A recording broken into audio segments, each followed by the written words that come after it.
The global economy relies on maritime trade, but that entire logistical system is highly vulnerable to unseen, subsurface threats like naval mines. To detect and neutralize these threats, defense contractors are engineering autonomous robotic countermeasures designed to scour the seabed. Welcome to Global Warwatch Network.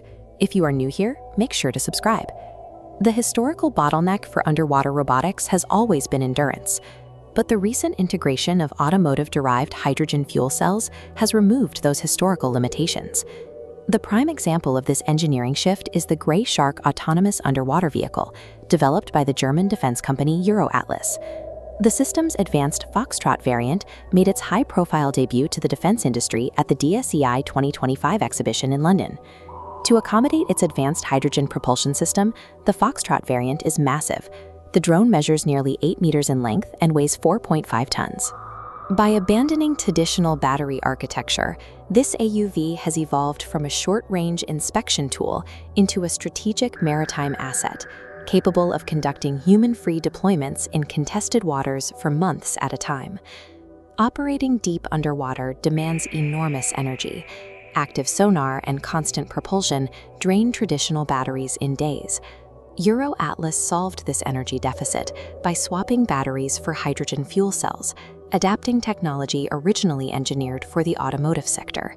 This system stores compressed hydrogen gas within isolated high-pressure bottles, operating between 200 and 300 bar to maximize energy density.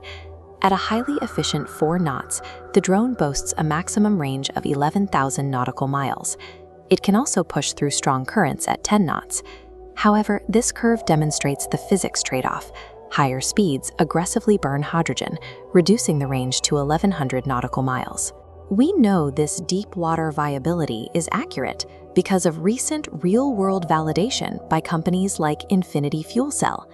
In a recent test, Infinity powered a cellular robotics AUV on a 2,000-kilometer mission.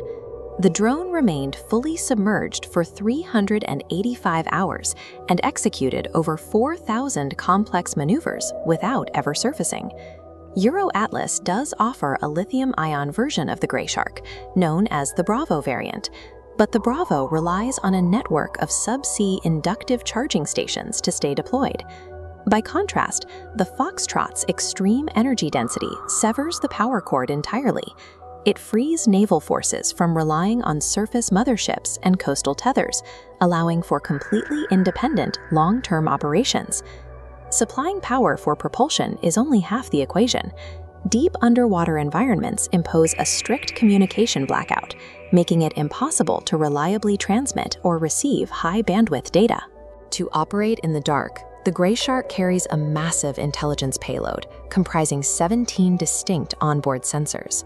This array includes synthetic aperture sonar, multi-beam sonars, electromagnetic measurement systems, optical sensors, and laser imaging.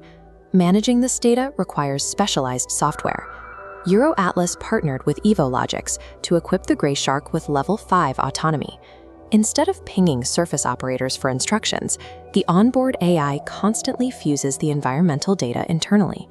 This allows the AUV to evaluate its surroundings, rewrite its own tactical objectives, and adapt to dynamic mission parameters mid-deployment. If it detects an anomaly, the drone can independently shift from inspecting vulnerable subsea cables to an active submarine detection sweep, all without human input. Over a 16-week mission, conditions will inevitably change.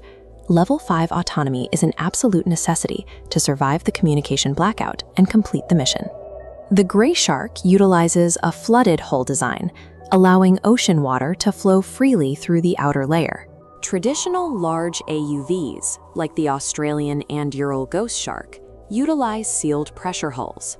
The flooded design of the Grey Shark drastically reduces its acoustic footprint, minimizing its sonar signature.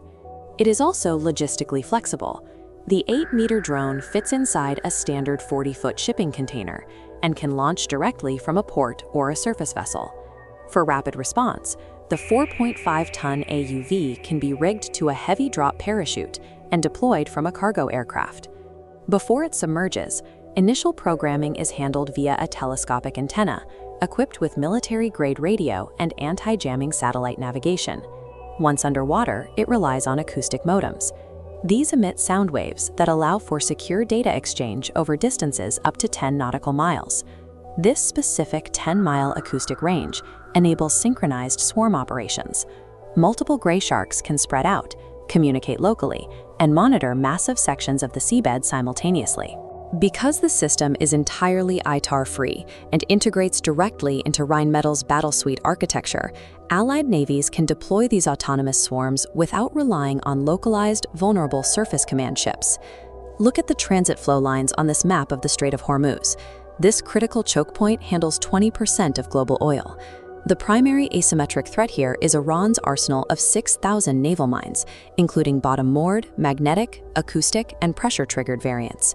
Iranian forces rapidly deploy these devices using small, covertly modified civilian vessels and fast inshore attack craft. This is a textbook anti-access area denial strategy. By laying mines, or simply threatening to do so, Iran can spike maritime insurance rates, deter commercial shipping, and paralyze global trade. The conventional military response is highly dangerous. During Operation Epic Fury, U.S. forces conducted precision strikes against mine layers directly. Concurrently, the U.S. Navy attempts to reopen the passage using littoral combat ships equipped with mine countermeasure packages. This package includes the Knifefish UUV, a robotic system deployed to hunt buried mines in high-clutter environments. The tactical flaw here is proximity. The host vessels launching short-range drones must operate near highly contested shorelines, exposing billion-dollar warships and their crews to multi-domain attacks from shore batteries and missiles. The Gray Shark offers a localized solution. A swarm can be dropped far outside the engagement zone, infiltrate the strait underwater, and execute complete, autonomous minefield clearing operations over a period of several months. An endurance of 16 weeks circumvents the area denial trap. It neutralizes the mine threat from below, without ever placing a surface warship or human personnel in the line of fire. High-density hydrogen fuel cells and Level 5 AI push underwater drones out of a tethered supporting role. They are now independent, long-range reconnaissance assets. EuroAtlas is continuing to expand the system's capabilities, with a stated goal of pushing the operational depth limit down to 4,000 meters. The ultimate strategic end state is a persistent, interconnected web of silent sentinels, autonomously securing the world's most vulnerable maritime environments. This is moving out of the prototype phase. EuroAtlas is setting up an annual production run of 150 units, scheduled to begin in 2026. The primary customers slated for these mass-produced systems are NATO members and allied defense partners. Autonomous naval defense is no longer a theoretical engineering project.